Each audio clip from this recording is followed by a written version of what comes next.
ملت ٹائمز میں آپ کا سواگت ہے. میں ہوں آپ کے ساتھ منور عالم, اور آج ہمارے ساتھ ہمارے خاص مہمان ہیں طیب ٹرسٹ کے ترجمان, ویژن پبلک اسکول کے فاؤنڈر اور مینیجنگ ڈائریکٹر, جو کہ تقریباً 8-10 سالوں سے صحافت کے میدان میں نمایاں کارنامہ انجام دے رہے ہیں, جو کہ سوشل میڈیا پر پوری طرح سے متحرک ہیں. جی ہاں, اس سے میری مراد ہے ہمارے خاص مہمان شہنواز بدر قاسمی. آپ کا بہت بہت سواگت ہے. سب سے پہلے میں آپ سے یہ جاننا چاہوں گا کہ آپ ایک نوجوان ہونے کے ناطے آپ کو کیا لگتا ہے, آپ بڑے بڑے لوگوں سے ملتے ہیں, نوجوانوں کی ایک ٹیم آپ کے پاس ہے, تو آپ کو کیا لگتا ہے کہ نوجوانوں کی, مسلم نوجوانوں کی پریشانیاں کیا ہیں, کٹھنائیاں کیا, کس طرح کی کٹھنائیوں سے وہ جوجھ رہے ہیں مسلم نوجوان؟ سب سے پہلے تو میں شکر گزار ہوں ملت ٹائمز کا, پوری ٹیم کا, کہ آپ لوگ ماشاءاللہ سوشل میڈیا اور جو ڈیجیٹل میڈیا کا جو کانسیپٹ ہے آپ اس کو کارآمد بنانے کے لیے اس طرح کا نظام چلا رہے ہیں. پوری ٹیم مبارکباد کے مستحق ہیں. مسلم نوجوانوں کی پرابلم کیا ہے, اور سب سے بڑی بات ہے پرابلمس آپ کو بھی پتہ ہے, مجھے بھی معلوم ہے. میں یہاں پرابلم پہ بات نہیں کرنا چاہتا ہوں, حل بتانا چاہتے ہیں. یہ جو پورا سماج ہے, اور خاص طور سے ہندوستان کی جو سب سے بڑی آبادی ہے وہ نوجوانوں کی ہے. 70% آبادی نوجوانوں پہ مشتمل ہے, اور کسی بھی قوم اور کسی بھی ملک کی تعمیر و ترقی میں نوجوانوں کا سب سے اہم کردار ہوتا ہے. ظاہر سی بات ہے ہم بھی نوجوان ہیں, آپ بھی نوجوان ہیں, اور نوجوانوں کی جو وائس, جو آواز ہے, کہیں نہ کہیں مجھے ایسا محسوس ہوتا ہے کہ اس کو ہمیشہ سے دبانے کی کوشش ہوتی رہی ہے. یہ صرف مسلم نوجوانوں کی یا مطلب سارے نوجوانوں کی؟ نہیں, اس میں ہمارے ہاں خاص طور سے مسلم نوجوانوں میں, چاہے وہ مدارس ہو, ہمارے کالجز ہیں, جہاں جہاں ہیں, خاص طور سے جو وہاں کے نوجوان ہیں اس کو موقع کم ملتا ہے. ایسا نہیں ہے, نوجوان تو چاہے مسلم ہو, غیر مسلم ہو, کوئی بھی ہو, لیکن ہر طبقے میں مسلم نوجوانوں کو نظر انداز کا سلسلہ جو ہے وہ پہلے سے ہے. لیکن یہ جب سے ڈیجیٹل میڈیا کا کانسیپٹ آیا تو کہیں نہ کہیں جو اس کے اندر جو ٹیلنٹ تھا وہ ابھر کے سامنے آ رہا ہے. تو ظاہر سی بات ہے آپ بیٹھے ہوئے ہیں اس وقت کم وقت میں, اور کس طرح سے اب جس کے اندر جو صلاحیت ہے وہ صلاحیت نکھر کے آ رہی ہے. تو میں یہی کہنا چاہوں گا کہ مسلم نوجوانوں کے جو مسائل ہیں, اور میں سب سے آسان جو اس کا طریقہ ہے حل, وہ یہ ہے کہ ہمارے جو بڑے کام کر رہے ہیں, ملک کے مختلف ادارے ان کے چل رہے ہیں, وہ چاہے پولیٹیکل ہو, نان پولیٹیکل ہو, NGOs ہو, مدارس ہو, اسکول کالج ہے, تو ہمارے نوجوان وہ جس میدان میں جہاں جہاں جس فیلڈ کے وہ ماہرین ہیں, میں سمجھتا ہوں کہ ان کو کارآمد بنائیں اور ان کو اپنے ساتھ لے کے چلیں گے, تاکہ آئندہ آنے والی جو قیادت ہے وہ نوجوانوں کی بھی تربیت کی ضرورت ہے, تاکہ وہی جو ہمارے موجودہ جو قیادت ہے یا پرانے جو ہمارے بزرگ ہیں ان کے نقش قدم پر چلتے ہوئے اور معیاری انداز سے پروفیشنل طریقے سے ہمارے نوجوان ملک کی قیادت کے لیے تیار ہو سکے. اس لیے ہم ہمیشہ نوجوانوں کی بات کرتے ہیں. سوشل میڈیا پر ایک بات آپ ہمیشہ کہتے ہیں, ملی تنظیموں پر آپ ایک الزام لگاتے ہیں, یہ شکایت ہے آپ کی کہ وہ یوتھ ونگ جو ہے وہ نہیں بنا رہے ہیں, یا ان کے پاس نہیں, انہیں بنانا چاہیے. تو آپ کو کیا لگتا ہے کہ یہ بنانے سے کیا فائدے ہوں گے, اور اس کے بنانے کا طریقہ کیا ہوگا, کس طرح سے لوگ بنائیں گے؟ دیکھیے, میں آپ کی بات سے یہ میں وہ کرتا ہوں کہ آپ نے کہا کہ الزام لگاتے ہیں, یہ ایک الزام نہیں ہے. یوتھ ونگ کا ایک مطالبہ ہے, اس کو ہم کسی بھی طرح الزام نہیں کہیں گے. ہاں, یہ میرا مطالبہ صرف میرا مطالبہ نہیں, آپ کا بھی مطالبہ ہے, اور مجھ جیسے لاکھوں نوجوانوں کا مطالبہ ہے کہ ہم کو مناسب نمائندگی ملنی چاہیے. ظاہر سی بات ہے جب ہم ریزرویشن کی بات کرتے ہیں, دوسرے جو شعبے ہیں وہاں ہم اپنی نمائندگی کی بات کرتے ہیں, تو کہیں نہ کہیں جو ہماری ملی جماعتیں ہیں, جو ہماری سیاسی جماعتیں ہیں, جب ہمارے یہاں جو جتنی بھی پولیٹیکل پارٹیاں ہیں ان کے یہاں یوتھ ونگ ہیں, اس سے کتنی تقویت ان کو جو اصل طاقت ہے یوتھ ونگ کی وجہ سے ملتی ہے. لیکن ہمارے یہاں جو ادارے ہیں, چاہے جمعیت علماء ہو, بورڈ ہو, جتنے بھی ملی تنظیمیں, صرف سوائے جماعت اسلامی کے, ان کے ہاں اس طرح کا کانسیپٹ نہیں ہے. تو میں یہی چاہتا ہوں کہ تاکہ جب نوجوان ان کے ساتھ بیٹھیں گے تو نوجوان کیا سوچتا ہے, وہ نوجوان ہی کی نمائندگی کر سکتا ہے. یہ سچی بات ہے کہ ایسا نہیں ہے کہ ہمارے جو بڑے ہیں ان کے اخلاص میں کوئی کمی ہے یا کسی طرح کا وہ کام نہیں کر رہے ہیں, ایسا نہیں ہے. میں یہی چاہتا ہوں کہ نوجوانوں کی سوچ, فکر, یا جو ان کی جو دبی ہوئی آواز ہے, ہم لوگ کیا ہے, ہم لوگ ایک مظلوم قوم ہیں. ظاہر سی بات ہے ہمارے اندر جو درد ہے، کرب ہے، جو بے چینی ہے، جو احساس کمتری ہے، ہم جو کچھ بھی بول رہے ہیں یا ہمارے جو نوجوان جہاں جہاں جو کچھ بھی بولتے ہیں وہ اس بے چینی کا ایک اظہار ہے۔ تو میں یہی چاہتا ہوں کہ ہماری جو جماعتیں ہیں، ادارے ہیں، وہ نوجوانوں کو موقع دے، اور انشاءاللہ جو باصلاحیت نوجوان ہیں ملک کے مختلف ریاستوں سے، علاقوں سے تعلق رکھتے ہیں، تاکہ آپ کے بعد وہ صحیح طریقے سے ملک اور قوم کی قیادت کر سکیں۔ اچھا، آپ مسلم ملی تنظیموں کے بارے میں فیس بک پر لکھتے رہتے ہیں، تو آپ کا یہ میں تو کیا کہتے ہیں یوتھ ونگ کے بارے میں پوچھا، ابھی میں ملی تنظیموں کے بارے میں آپ ہمیشہ لکھتے رہتے ہیں، تو آپ کو کیا لگتا ہے کہ ملی تنظیم جو جتنی بھی ہیں وہ کیا صحیح سے کام نہیں کر رہی ہے یا اس میں تبدیلی کی ضرورت ہے، کیا ہے؟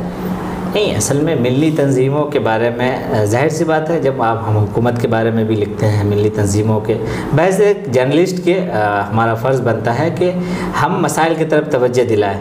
ظاہر سی بات ہے، چاہے حکومت ہو یا سرکاری یا غیر سرکاری ادارے ہوں، کوئی بھی ادارے ہوں، اگر اچھا کام کرتے ہیں تو ہم اس کی تعریف کریں گے، اگر کچھ کمیاں ہوتی ہیں تو اس کے طرف متوجہ کرنا ہمارا اور آپ کا فرض بنتا ہے۔ ہم بھی وہی کام کرتے ہیں۔ ملی تنظیمیں ایسا نہیں ہیں کہ جو معتبر ادارے ہیں ماشاءاللہ ان کی ایک خدمات ہے، ان کی خدمات کے ہم معترف ہیں اور وہ کام کر رہے ہیں زمینی سطح پر، لیکن بعض مواقع پہ ایسا ہوتا ہے کہ ہو سکتا ہے کہ ان کی توجہ نہیں جاتی ہے، تو ہم جیسے نوجوان یا مجھ جیسے لکھنے والے جو بھی ایسے ہمارے احباب ہیں وہ ان کو توجہ دلانے کی کوشش کرتے ہیں۔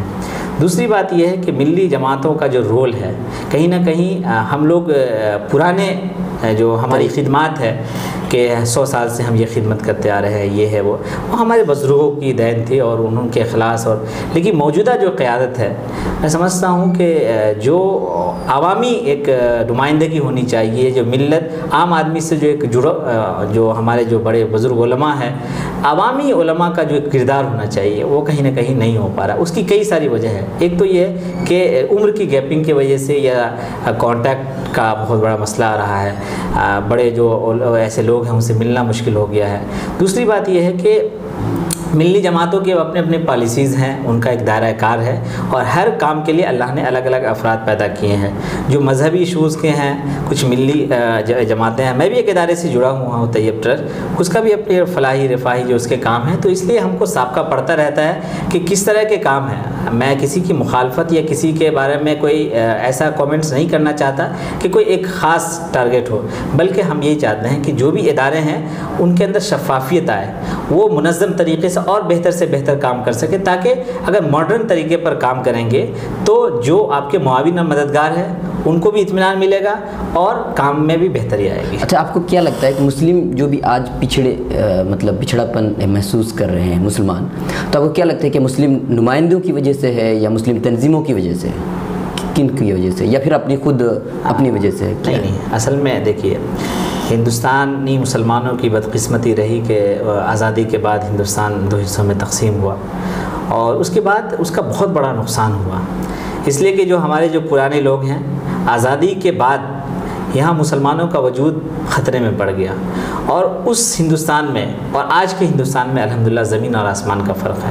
آج تمام تر تکلیف، تمام تر خوف، ہراس کے باوجود بھی ہندوستانی مسلمان بہت زیادہ ایک اندر سے جو ہے نا اس کے اندر خود اعتمادی ہے، وہ اس ملک میں اپنا وجود اور اپنا ہر میدان میں اس کا اپنا ایک مقام اور مرتبہ ہے، وہ چاہے سیاست ہو، صحافت ہو، جو بھی ہماری تجارت ہو، سماج کے ہر سسٹم کا وہ ایک بہترین وہ ایک حصہ ہے اور مناسب اس کو مطلب پہلے سے ابھی مسلمان الحمدللہ۔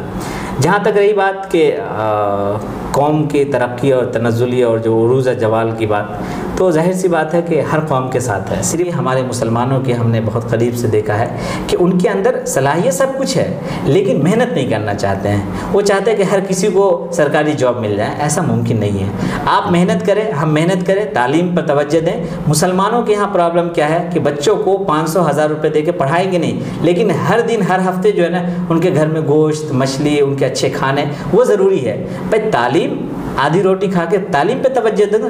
تعلیم پہ توجہ نہیں دیں گے. اگر اس قوم کو یا ہماری مسلم معاشرے کو اور اپنے اندر بدلاؤ لانا ہے تو میں سمجھتا ہوں کہ ہمارے پاس ایک واحد ہندوستان میں ایک واحد حل ہے, وہ ہے تعلیم. اور تعلیم ہی کی وجہ سے اپنے نیکسٹ جنریشن اور نئی نسل کو اور اپنے فیملی کو بہتر کرنے کے لیے ہمارے گھر کے اگر بچے پڑھ لیں گے تو ہمارے لیے آسانیاں ہو جائیں گی. آپ مدرسے سے فراغت ہونے کے باوجود آپ نے ایک اسکول کھولا, مدرسہ نہیں کھولا, تو کیا آپ کو ایسا لگا تھا کہ اسکولی تعلیم کی ضرورت ہے اسی وجہ سے آپ نے اسکول کھولا, یا کیا مطلب؟ دیکھیے, مدرسے سے میری تعلیم ہوئی ہے. بالکل. اول تا دور حدیث دیوبند میں, اور ہم نے خالص مدرسے کی تعلیم حاصل کیے ہیں. تو مدرسے کی سوچ, تعلیم چاہے مدرسے میں آپ حاصل کریں اسکول میں سمجھتا ہوں کہ مقصدیت ایک ہی ہے, مشن ایک ہے.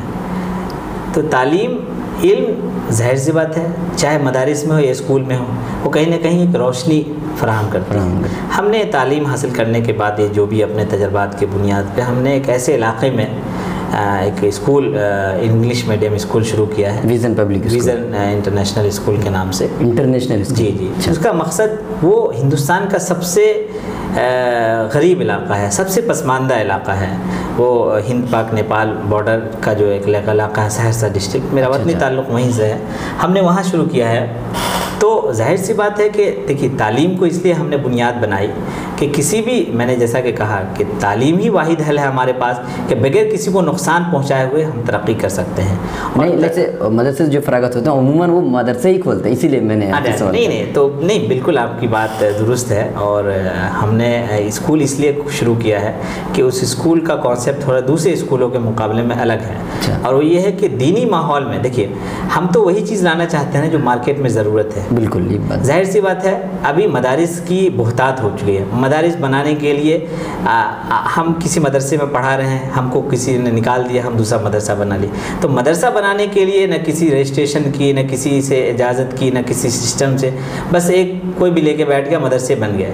تو مدرسوں کا کہیں نہ کہیں, جہاں مدارس نہیں ہیں وہاں مدارس قائم ہونے چاہیے, مکاتب قائم ہونے چاہیے, جامعہ اس طرح کے قائم ہونے چاہیے. لیکن مجھے لگا کہ وہاں مدرسے کے بجائے اسکول, اس طرح کے 80 درسگاہوں کی ضرورت ہے جہاں دینی ماحول میں اسکولنگ تعلیم CBSE بورڈ سے ہم نے HIPS+10 کا جو کانسیپٹ ہے وہ شروعات کی ہے. اور الحمدللہ وہاں کے جو ایسے لوگ ہیں جو طلباء اس طرح کے ہیں وہ رجوع کر رہے ہیں, اور ایک اچھا پچھلے 2-3 مہینے ہوئے ہیں, اس کا اچھا ایک رسپانس. اچھا, اور مدرسے سے جو بچے فراغت کرتے ہیں تو ان کو کہاں جانا چاہیے؟ یونیورسٹی جانا چاہیے, یا پھر وہ مدرسوں یا جو بھی دینی درسگاہیں ہیں انہی میں انہیں رہ جانا چاہیے؟ کیا ہے, آپ کو کیا لگتا ہے؟